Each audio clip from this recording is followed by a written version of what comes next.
You're Elena. I'm It's Richelle. Richelle. Hi, yogis. This is Richelle and Elena. We are here. We are the yoga engineers, and we have come to you today to start to share some of our conversations about yoga practice, yoga teaching, yoga culture, and how all those things kind of reflect on our life in general. Elena and I have been together teaching and learning from one another for what 4 years now total, Something like that. something like that. Yeah, like 3 or 4 years, I think. Yeah. And every time we'd come to the end of a phone call, we'd go, why aren't we recording this? So now we are. And hopefully you will be, you'll find some fun and some education from our banter and ranting. This episode, our I'm first sold. episode, I Yeah. mean, both happen, bantering and ranting.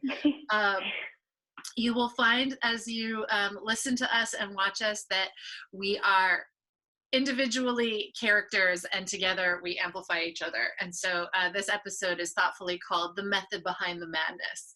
We have passionate and fierce perspectives on yoga, asana practice, and approaches to that, both how it's practiced and how it's taught. And sometimes those opinions of ours can get I don't know if controversial is the word, but possibly. And so, yeah, we'll either make you really mad or make you smile really big. Hopefully, along the way, there will be some laughter as well. So, introductions. I am Richelle Ricard. I am a licensed massage therapist in Oregon, currently living outside Portland, but I've been in the practice of body work of one kind or another since I was 14. So that's now over 25 years of clinical practice, working physically with the body. I've been teaching yoga since 2007, and it is now 2020. Ooh, yeah. 2020. So there you go. 13 years of teaching, and I've been teaching in teacher trainings, the anatomy section, as well as asana practice in yoga teacher trainings for since 2008. So I have some perspectives based on both my work with athletes and mechanisms of injury, as well as with yogis, and my bodywork practice definitely informs how I teach both my classes and my teacher trainings, and hopefully that's all. I think that it has relevance in today's world. My primary focus in bringing yoga to the people is in expanding and fortifying the critical thinking of both yoga students and yoga teachers. I would prefer if my students ask me why we are doing something a certain way, and then I expect myself to have a competent answer to that. I think that rhetorical teaching of anything can get dangerous. And when we're talking about teaching movements of the body in gravity, well, then we're talking about some physical risk there. So I would like to minimize that as much as possible. I've been working with Elena again for the last 4 years. She started as one of my anatomy students in a workshop, and one of her many teacher trainings that she took, and I will let her introduce herself now. Thanks, Richelle.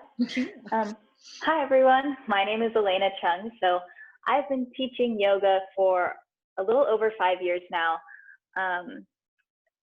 My interest in all of this, I guess you could say, started back when I was in college, when I first started my yoga practice, and I earned a double degree in biology and psychology. So ever since then, I've certainly had an inquisitive mind. And when I started teaching yoga, I found that it was really brought to life through anatomy and kinesiology. And I had taken a handful of different anatomy trainings around the Seattle area, because I'm based in Seattle. And at the time, that's where Richelle was as well. And Richelle's anatomy training was the first one that I felt like encouraged and also took a critical stance and a critical eye when looking at the way that the body moved. It was a lot less black and white than some of the things that I had learned. So that was I was already a little interested in anatomy, but that was the thing that really kicked it into gear for me. And being able to study with someone who is so incredibly good at articulating the whys and the hows and thinking through things, that's a really inspiring piece for me. So as far as my teaching, I work primarily with professional athletes. I think that I really enjoy the process of private sessions, especially taking puzzle pieces and putting them together. I also like teaching workshops and public classes, and I was teaching in quite a few studios around the Seattle area until recently. And then my interest in this podcast is not only to understand for myself how to do better, but to hopefully encourage and inspire other yoga teachers and practitioners to do better as well. Because I think that yoga, while being such a wonderfully universal practice, sometimes because of the nature of that, the quality can be a little less than. And I think that it's our responsibility to hold ourselves to a higher standard. And my hope is that through the discussions that we have here, and if people listen, that maybe we can all start to move in that direction together. Totally. I agree.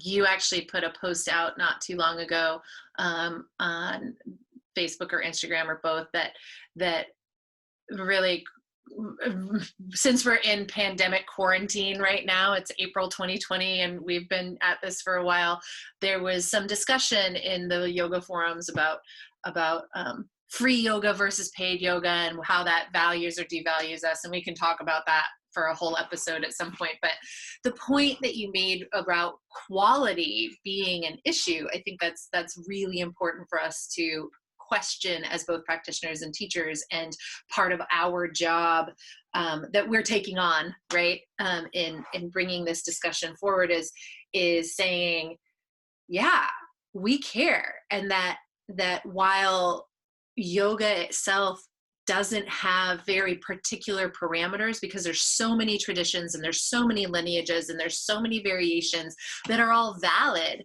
how do you make a standard? How do you make that's part of the problem with Yoga Alliance, right? Is that they're trying to put a standard on something that is very hard to standardize. And yet, how do we hold ourselves as individual teachers to a higher degree of competency in whatever it is that we're teaching? And so I think the beautiful thing about the yoga engineer model is that it's not about particular lineage or tradition. It says, start at the person coming. Start at the person who's coming to the mat or coming to the pillow to meditate or to energize, to sing, to bhakti, right? That the yoga engineer became a thing because across the board, things were being taught that weren't safe. And a lot of those things that were being taught were spot on, exactly traditional. Is that too noisy? My heater just came on. Oh, no, I don't hear anything. Okay, good. Let me know if that changes. So for us to step in and say, okay, sequence however you want, teach from a philosophical standpoint or a physiological standpoint, do what it is that you do, but whatever you do, please understand that the body itself has some rules. And so I developed the Yoga Engineer through the course of developing anatomy teacher trainings as a part of larger curriculums. And we've been able over the last couple of years to refine that model into at least a form of a mission statement. And that is that the yoga engineers teach from the nuanced perspective of individual physical differences, the principles of physiology that apply to us all universally, but how we express it individually and independently from those around us. Also, how teachers really can apply kinesiology principles, can immediately apply functional physics to our yoga practice. How does the body exist in gravity? How do we move? The how and why that is the case. And then all of this with the purpose of creating a more safe physical environment for yoga to be practiced, so that we are sustaining our practice over our life. We're not using injury as our only learning device of what not to do, but instead looking at every practice as an opportunity to sustain our practice for a lifetime. And that's not to say, oh, don't do any like fun blown out poses, don't balance too hard, or don't invert.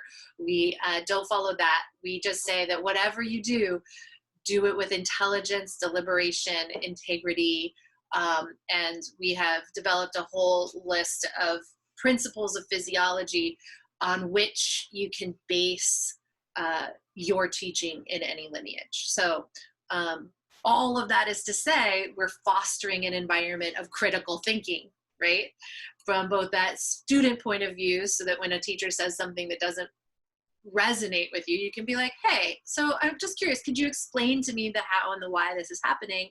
And then also for teachers to relearn out of the rhetorical language that we've been given through the ages, over and over and over again. Every time we do a posture, the same down dog we've done tens of thousands of times, realizing that, oh, are we being actually taught the components of our down dog, or are we just told go to down dog because it's familiar?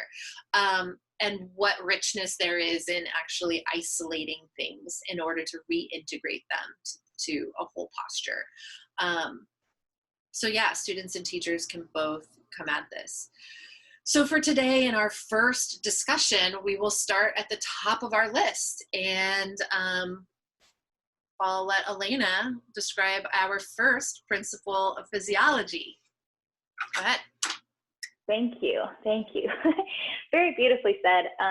So I'm really excited about our first principle of physiology, and I'm really excited that we decided to start here, because, and I think I've mentioned this to you before, but as someone who can remember in recent years what it was like to get enthusiastic about anatomy, I think what really made it click for me was understanding how these drier components really manifested itself in the practice, right? So I think one of the problems with not problems with the trainings, but you can say that. It's okay. Some of the problems with the trainings. Is it okay?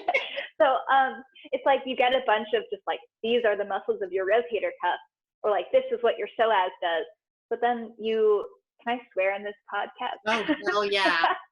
Because you have no fucking clue what to do with that information. Like, you're like, sweet, I know the 4 muscles of your rotator cuff. And you go to teach the class on your shoulders, and you're like, you have these 4 muscles. Let me name them, but I don't know what they do. They like upwardly rotate and elevate, but I don't know what that means in the context of like a sun salutation or a down dog or anything, right? Or in any orientation to gravity. So, oh my God, I just threw my pen, so I was so excited. The party begins. Yeah, we're swearing and throwing things already. I feel like we were so professional, and then suddenly it's like, okay, wait, can I say that? Can I swear now? Totally. This first principle of physiology is that the shape of your bones define movement, and the shape of bones in general, right? Whether that's on an individual basis or just the way that bones are shaped, like amongst the similarities amongst skeletons. Yeah, I love it. Let's dig in. What about those bones? What about their individual differences? I think it's a good point to make that, yeah, okay, first we define any joint, right? All of the joints in our body are categorized by their shape, by how the two bones meet each other. That will define whether or not they rotate, or whether they hinge, or whether they do all of the various things that like our spinal joints can do, right? So some people have heard of the ball and socket joint, and where it's literally a ball on the end of one bone and a cup is the other bone, and they fit together, a ball in a socket.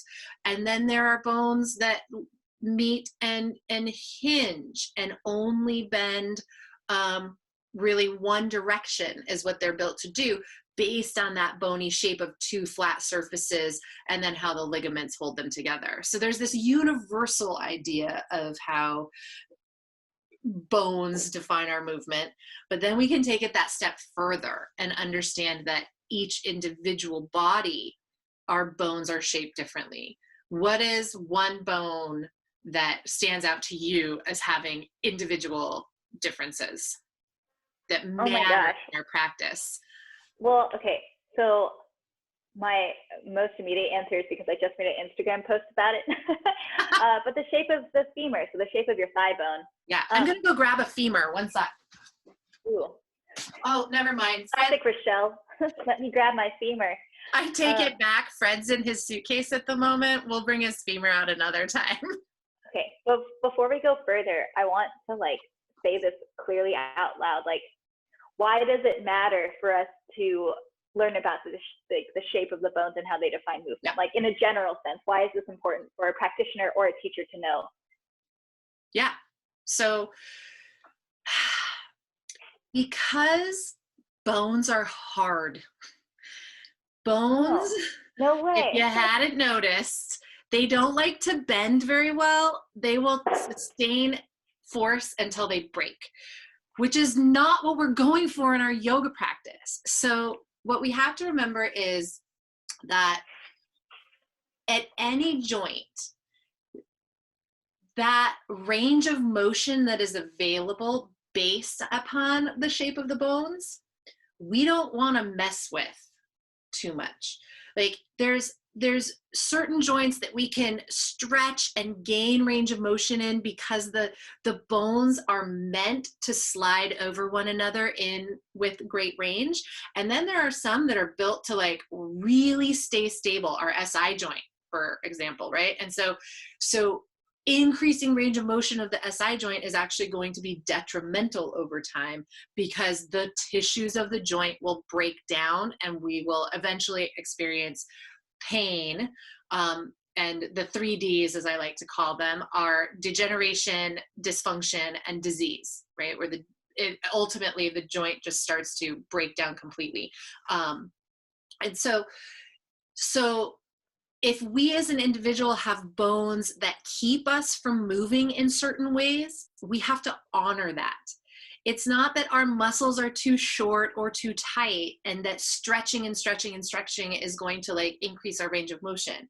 It's important to understand that compressive forces, bones moving against squishy bits or squishing to soft tissues between two bony places, over time is just, it's literally breaking our tissue. It's tearing tendons. It's shredding through and overstretching ligaments, and it's shredding our cartilage. So finding what our individual body is built to do, what it's literally engineered to do and not do, right? Being able to define our limitations first based on our bony shape is going to save us from compressing squishy bits between pokey bits and help us maintain, again, that comes back to that sustainability question, right?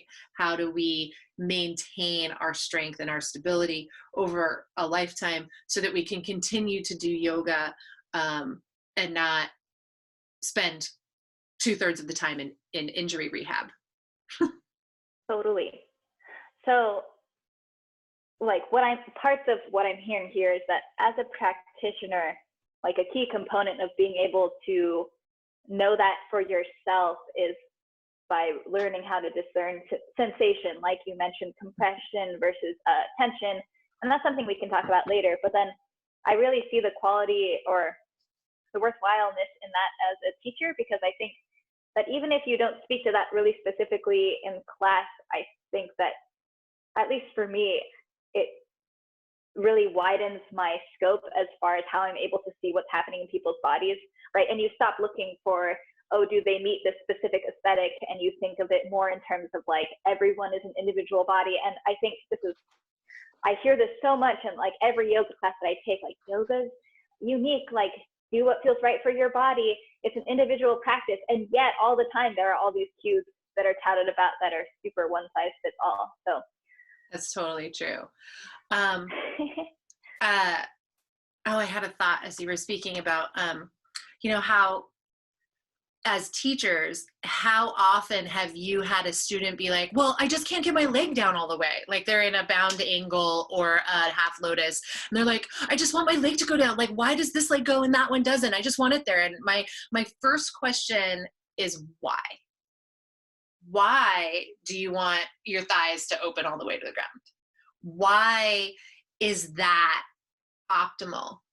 Right? Like this question within the context of our practice of like, okay, if I don't know why I want to go further, I shouldn't be going further. Totally. Right. And I think that's a huge part of the yoga practice itself, is not just doing things just because. It's like taking the time. Like, I feel like a big part of it is like being present, and you aren't that if you can't even take a moment to discern why it is you are trying to do a certain thing or like achieve a certain thing. Which is why I think it's so important to break these aspects down. Totally. One of the most frustrating terms that gets thrown around in yoga classes is the full expression of the pose, right?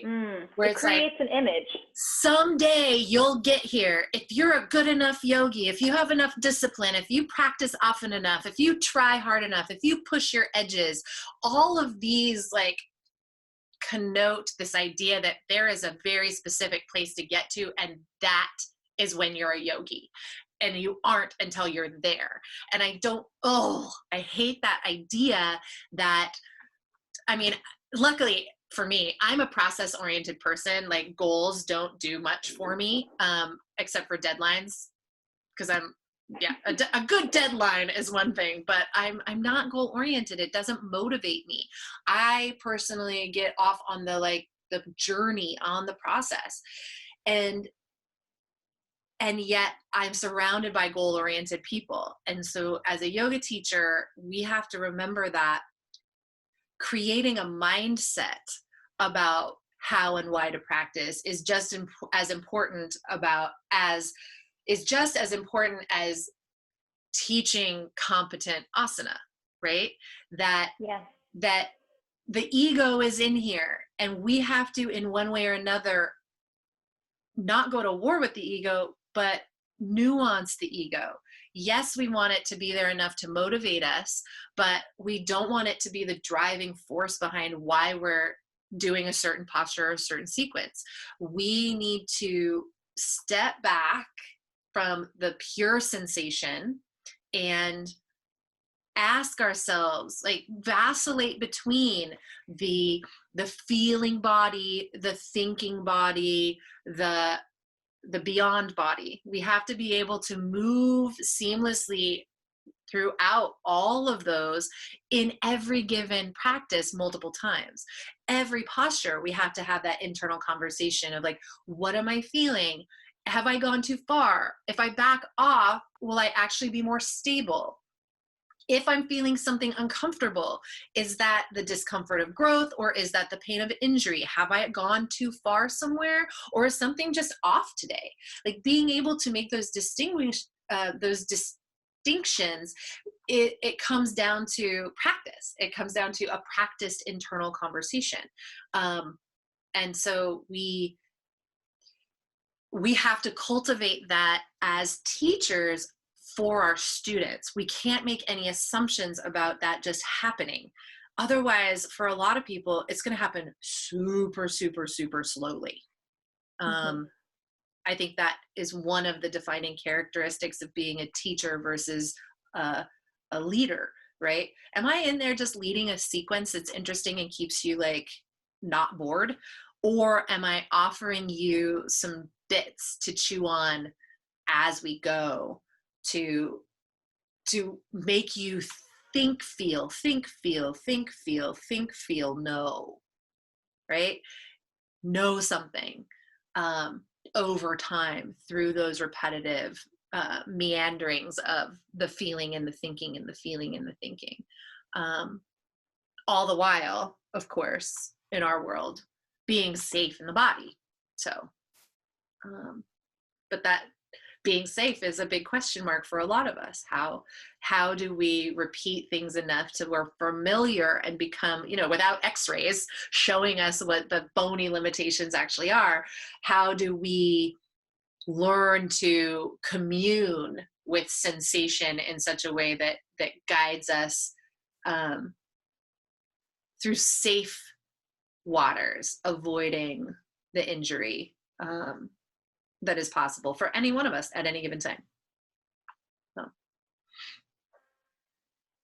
Yeah, so I think, man, I love it when you get on tangents. I'm like, oh, I get so inspired. I know, talk about rambling, sorry. Yeah, no, I think that I really love that, and I think having studied with you for a few years, the concept that you're speaking to right now feels pretty simple for me, but I know and have seen, especially when I've assisted your trainings, that this can be like a really intimidating point for a lot of people, where it's like, yes, they're on board with this idea of learning to think critically enough, learning to discern, but it's sometimes hard to know where to start because it's such a big overlying concept. And I guess what I wanted to say on that was that I think that while it's simple, it's certainly not, I think at times it can feel like it's not super easy to learn, but it's so worthwhile. And I think that this is the kind of task that I would say, like, someone who is like really like a true yoga student would want to pursue. Mm-hmm. That's like, I think that could be potentially controversial, but that is my opinion, that if we are truly doing a practice that digs deeper than this one lifetime, potentially, right, then we should be asking these questions, and we shouldn't be afraid to challenge our perspectives time and time again. And like, I would say that the only barrier to learning this kind of stuff is just not being willing to really do the work. And that's almost like its own conversation. It is. I was going to say, yeah, the reason most of us don't ask certain questions is because we know we're going to get an answer that we don't want.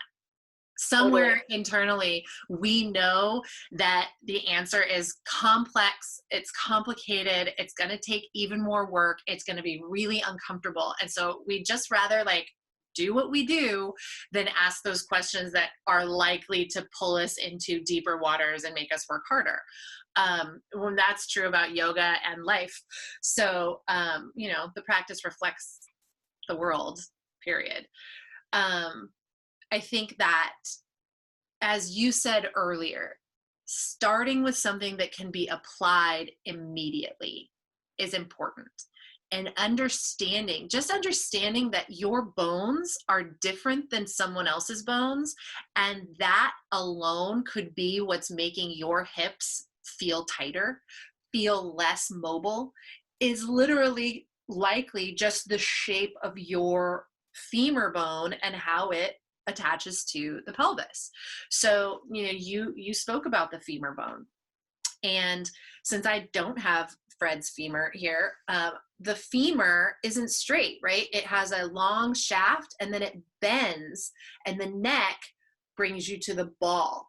And it's this angle between the neck and the shaft that varies in a lot of people. And the closer to 90 degrees it is, the less movement you have before the neck kind of jams up into the top of the socket.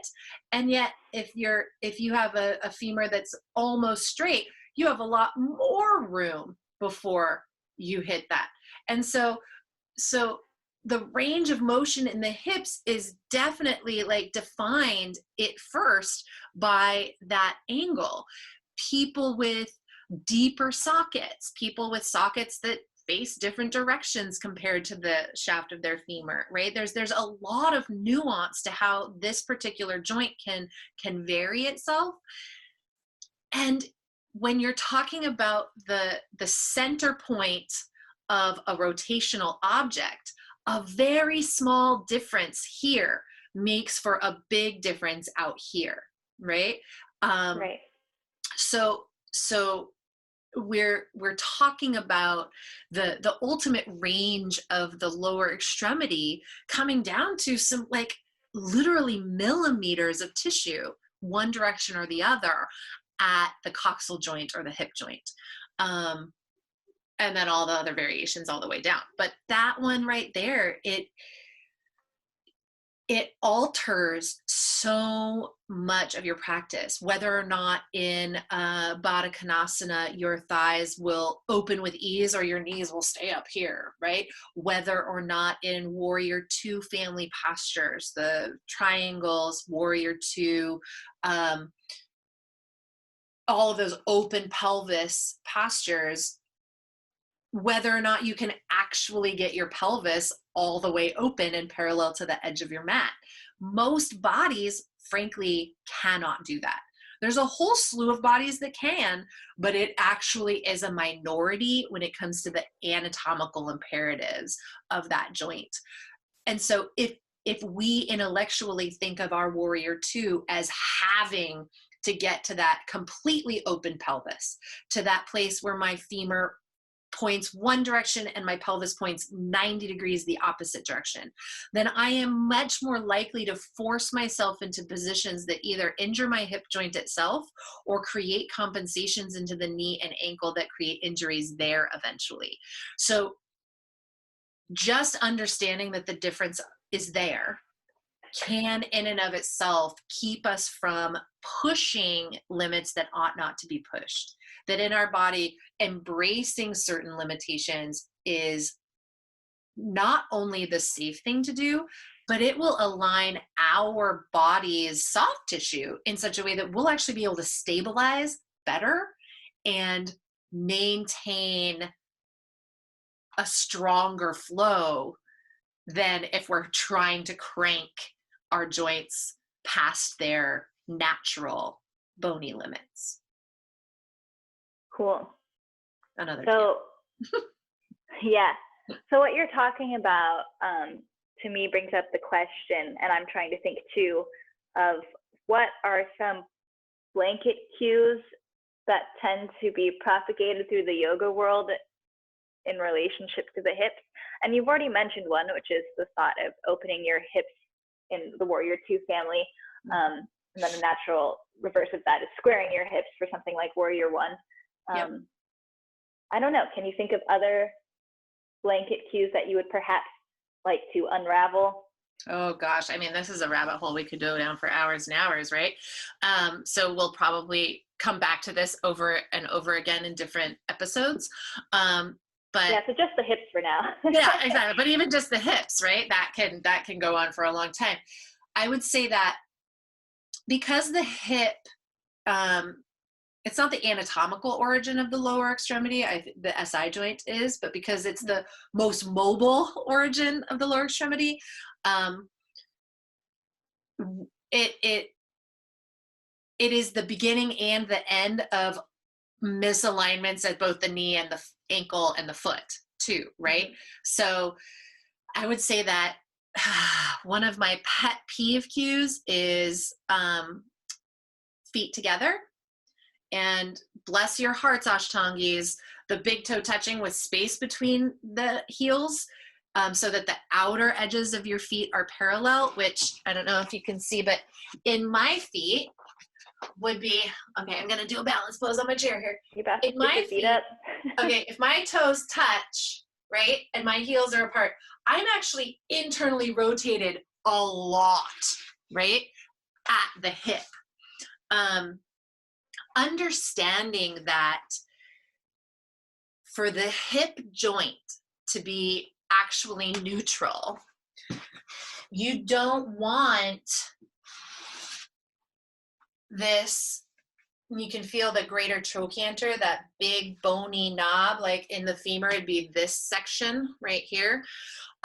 You don't want that bone to be centered with the hip joint. It's actually built to be slightly behind the center of the hip joint. So I have to rotate my thighs outward a little bit, just a little, to get my hip joint to sit neutrally, for the ball to be neutral in the socket.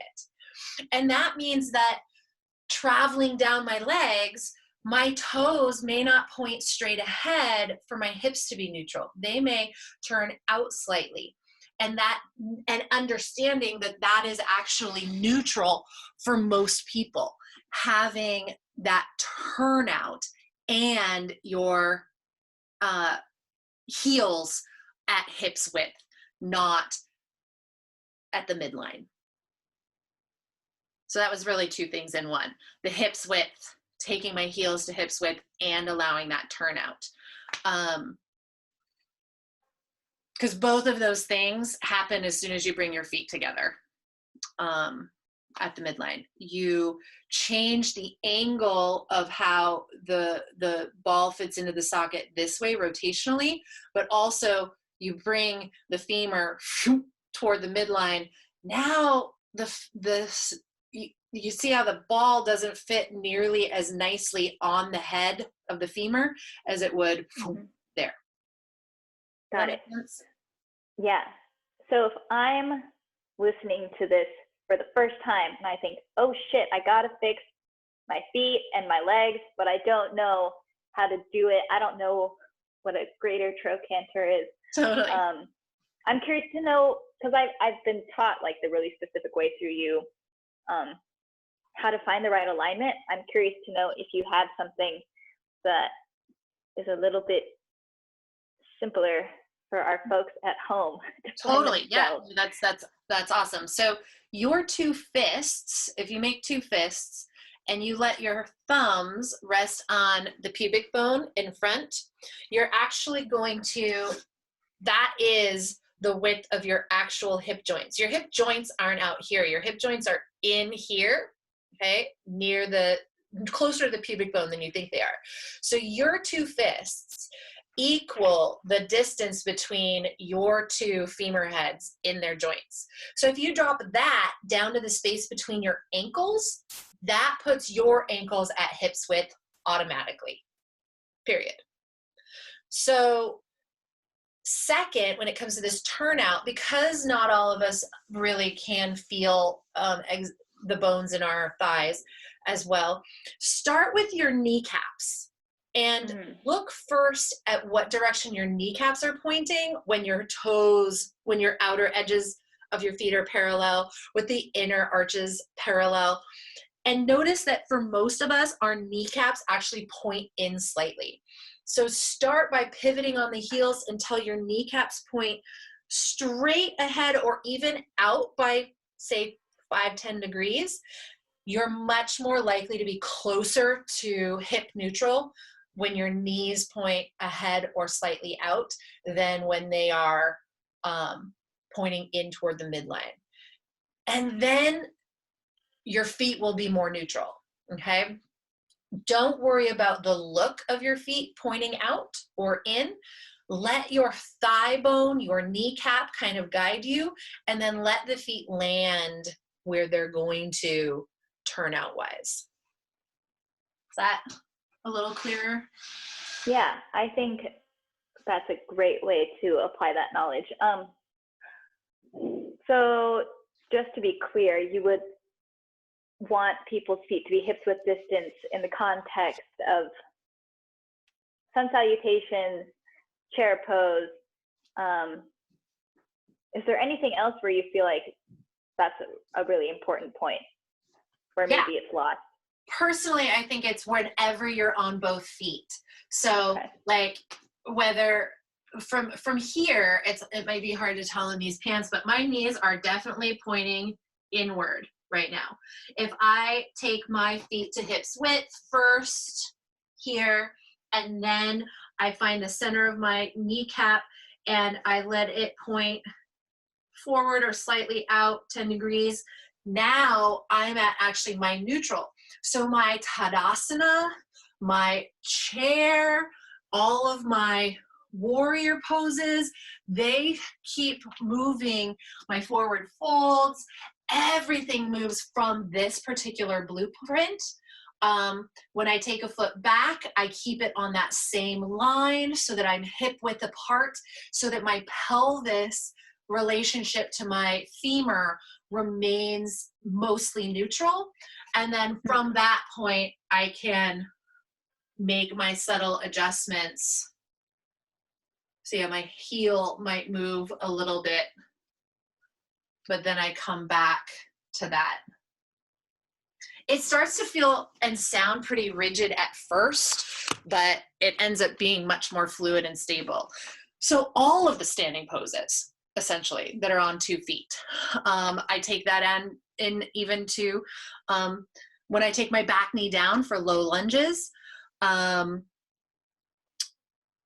would say I even do it in seated poses.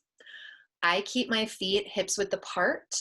And then especially if you're forward folding, that turnout becomes important. If your femur is internally rotated, right, your thigh bone is internally rotated, your pelvis is gonna squish up against the femur pretty quickly. If you open the thigh a bit, right, it doesn't have to go out to the side much, but if it just turns in the socket slightly, then all of a sudden there's this space in front of the pelvis, and there's room for it to move forward without impinging or pinching the cartilage in that joint. So okay. So if I were to take like the main takeaways from that, at least as far as why this is important in a yoga practice, is that having your feet hips width distance allows for the musculature to support the joints, at least in the context of the hips, the knees, and the ankles, in a way that is much more balanced than if you have the feet together potentially, where it might put uneven forces through different parts of the knee or different parts of the ankle, and that might lead to compensation and injury over time, right? So I guess what I'm thinking is that the feet hips width distance gives us the best chance to make our yoga practice sustainable, like at least in this context with this cue. Yeah. And so I guess one of my questions is,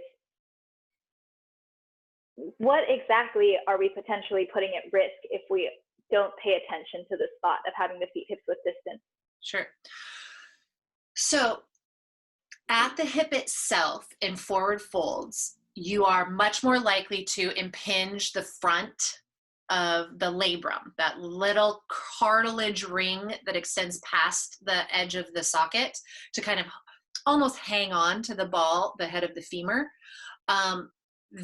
That is not built to sustain that kind of compression, so it will tear over time. And mine tore long time ago, and I've just been kind of abusing it since then. Part of why I've developed these things is because of my own injuries in my youth.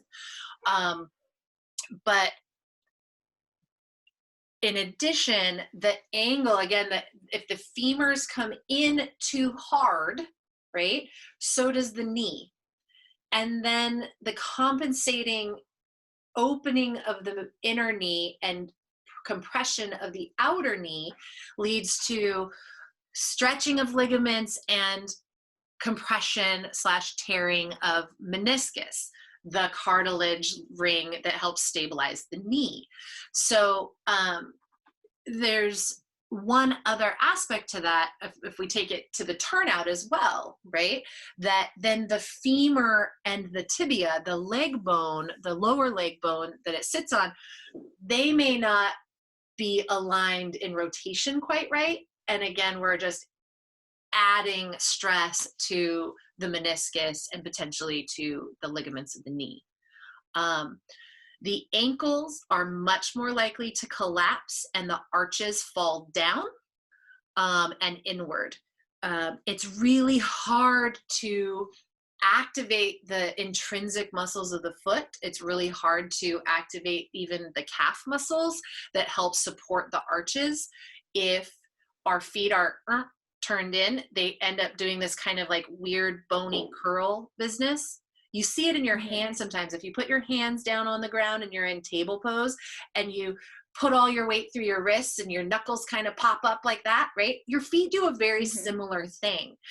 It's not as noticeable just because the bones aren't as mobile in our feet, but it's a very similar mechanical thing. It's hard to get the ball of the foot down, instead the tips of the toes grip, and the arch kind of cranks and curls.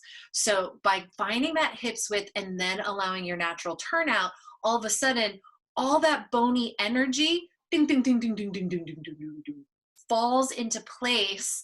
And, you know, this is actual joint stacking, is putting your joints where they're built and engineered to be, not just lining them up under each other where you think they ought to go. It's allowing the natural engineering of your infrastructure to find its home. That is when the joints will stack.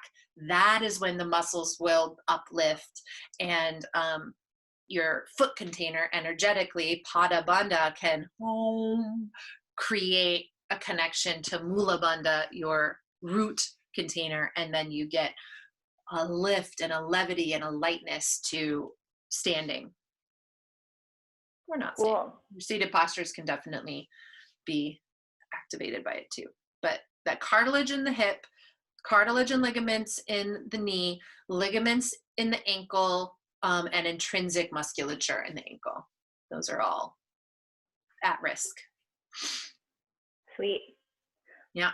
I love this one because I think that the application of it is really simple, even if the anatomical underpinnings are not necessarily. Totally. Yeah. And I've noticed that, I mean, that might be true for like most of the principles, but I've noticed a lot with my private clients and even just my general student base that has gone such a long way in empowering them to like do something that actually fits their body. I think one of the most commonly said things to me is like, wow, I didn't know that this could feel so much better, or like this combination of this posture or this movement feels like so much easier and harder at the same time, right? So it's like easier because you're not fighting the structure of your bones or the way that things fit together, but it's harder because you're actually working your muscles to their fullest capacity. Totally. So if I'll take my view to the mat again and give an example of that. Whereas we talked about how, Warrior One is definitely a place where this can happen. That if I'm if I'm in my Warrior One, right, and I'm endeavoring to not let my knee fall in.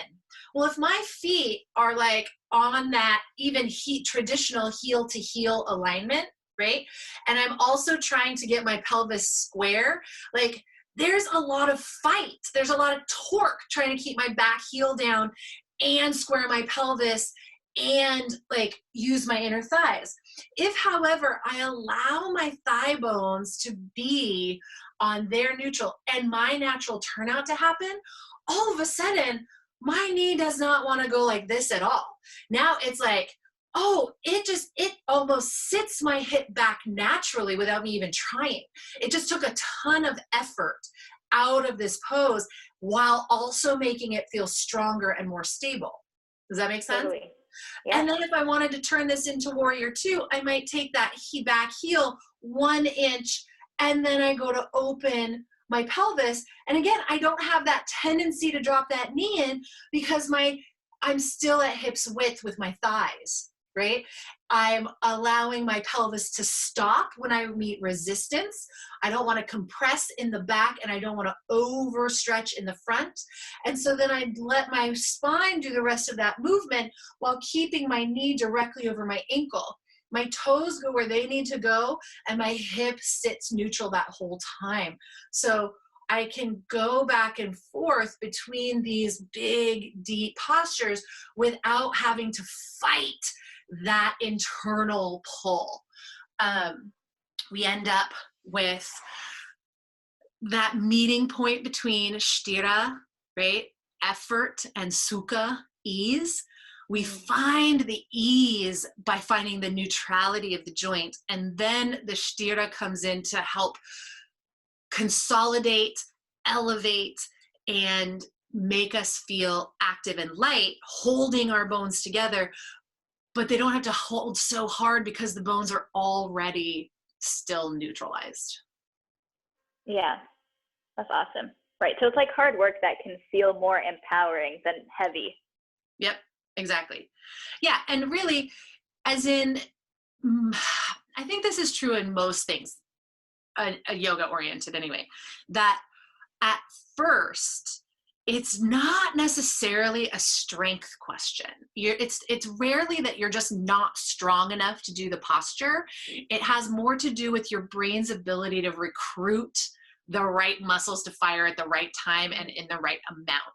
So when you and I talk about these adjustments, we're asking muscles to come in and work that you may not have fired before, right? You've been relying on these big, bulky muscle groups to do kind of fine-tuned things. So at first it feels like more work. At first it feels like, oh my gosh, I'm using so much more of my body than I'm used to. But then you realize, oh, I can use all of these muscles, but turn down the volume on each one a little bit. Not any one muscle has to work all the way. Now all these muscles work just a little bit, and there's ease in that. There's a switch that flips where you go, oh my God, I'm working really hard, to, oh, wait, no, I'm not actually working that hard. Now it just happens because we're not fighting, as you say, against those other rogue forces that come from our misalignments. Totally. Yeah. Them hips. Feet width, hip width is one. I think I can reiterate what you were saying, is that like students definitely go, oh, like, is that what Warrior 2 is supposed to feel like? Oh, I thought that I'd been doing it, and I don't think I've been doing it. I finally get it. And sometimes it takes doing it 10,000 times wrong to feel like, oh, the right time feels really right. So, yeah.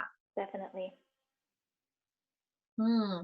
Anything else about this that we want to hash out? This time, anyway? Gosh, I feel like there's so much. I know. I feel like that is good for now, because I think it is quite a bit of information. But I think my takeaways from it is the main principle, which is that the shape of bones define your movement. And then what we talked about today was this principle and the concept, or rather in this principle in the context of the way that your hip joints are shaped, not just the hip socket, but the femur, Totally. the head of the femur, and all of the individual variations. And I think that it's also important to remember that as a practitioner and or a yoga teacher, you don't have to feel like you need to know what all of those individual components actually are. You just have to recognize that that is a concept in and of itself. And then that gives you permission to look at things with a much more open lens than I think traditional cueing encourages us to.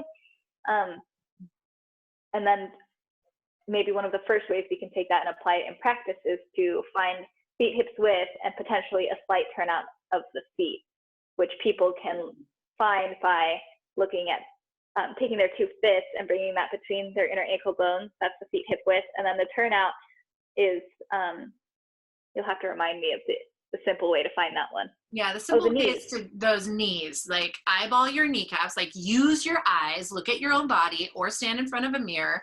I like to put my finger actually on the center of my kneecap because it's a funky little curvy bone. And so it's just by eyesight, if you're not used to looking in detail at that, you might not see that it actually is turned in.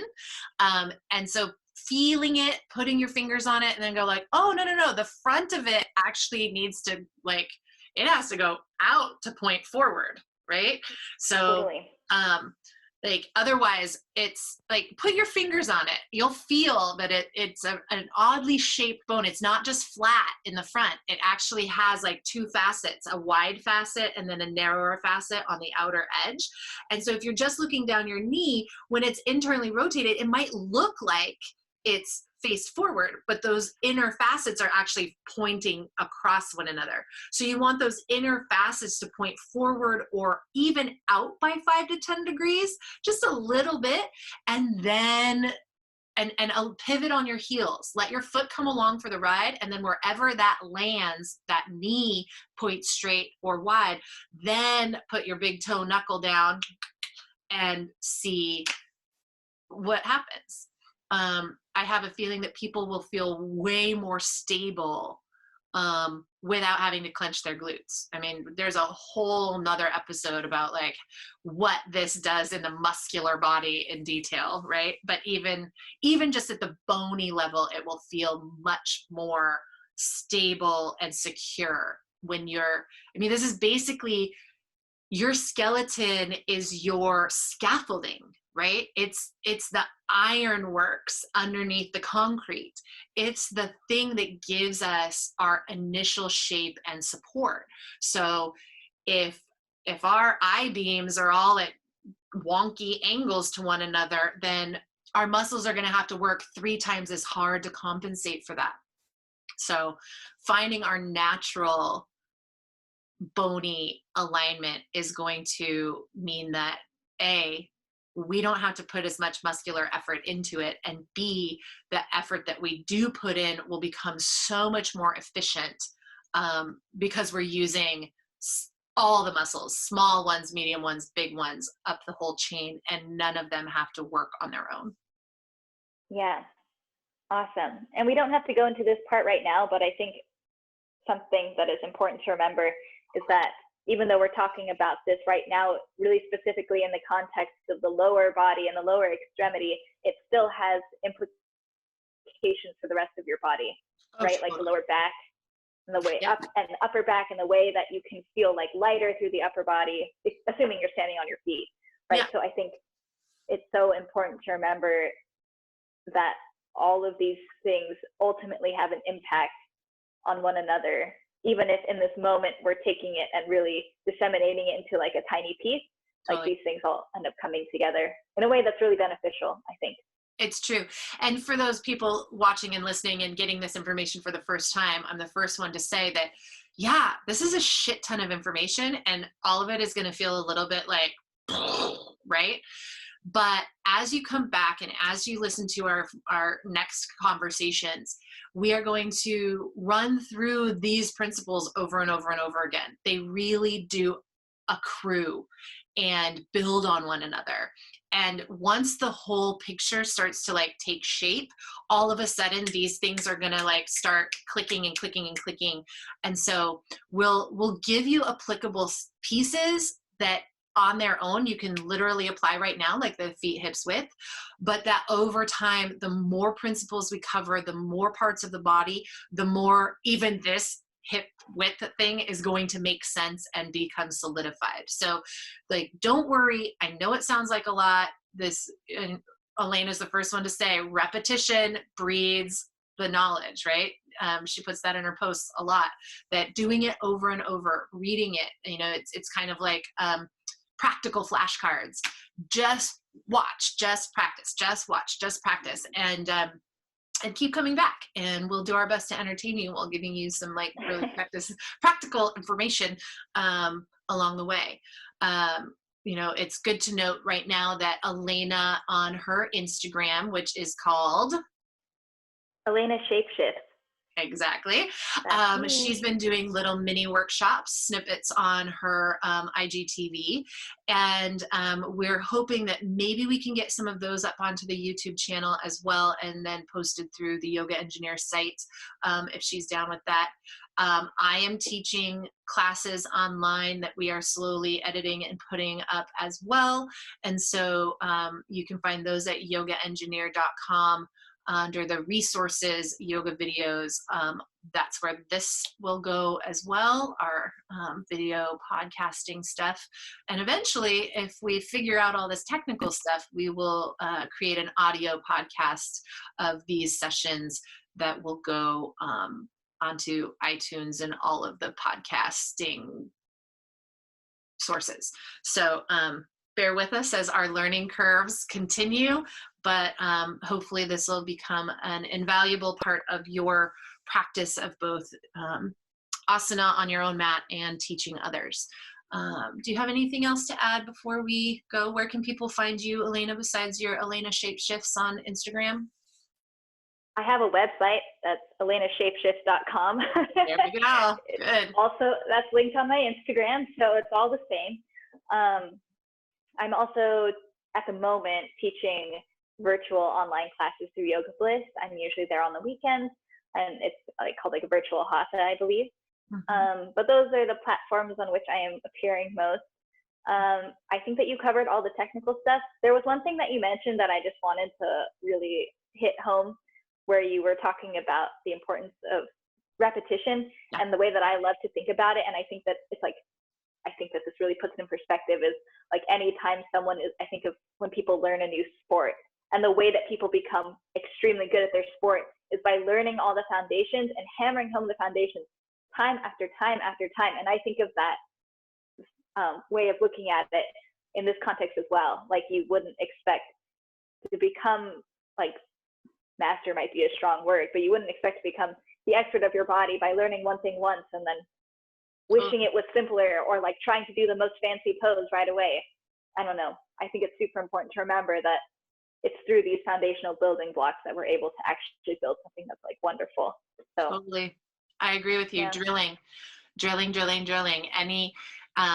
Any martial artist, jujitsu, I don't know why UFC is coming to mind so much. Maybe it's because we're starting a podcast and I listen to Joe Rogan all the time, but it's that drilling down over and over and over again. That is what really will bring this together over time, repetition.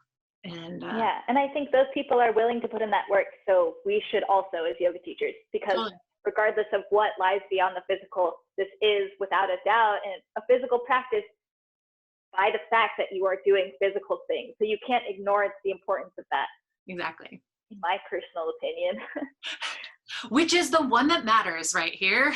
Yeah, and I think my favorite thing about myself is that I'll say I think that sometimes I'll say a very heavy-handed opinion and then try to make it okay by being that's just in my opinion at the end. Totally. I hope it. I have no idea how it makes it received. I think we need to cultivate your Aries warrior goddess just slightly more so that she doesn't go, no, you stand there with your staff of power and say, because I said so. I think so too. I think I am working on that. You are. You're doing a great job. Elena and I are actually birthday twins, so we celebrate our Aries-ness together, and every year. Great, awesome. Well, I think this went pretty well. How do you feel? I feel good. Good, awesome. Yeah. Well, we'll send out a thank you to all of you who are watching and listening, and invite you back for our next session. That will be soon. Keep on the button. Ooh. Is that our sign off? Keep on the button? I was going to say we need to come up with something good, and I don't know if it's keep on the button, but it isn't. It's definitely not that. I was all right, we might edit this part out, or we might not. You might guys just be along for the madness. This episode was the method behind the madness, and you get to see the madness sometimes. So, yeah, we appreciate all of you. Take care. We'll see you soon. Bye.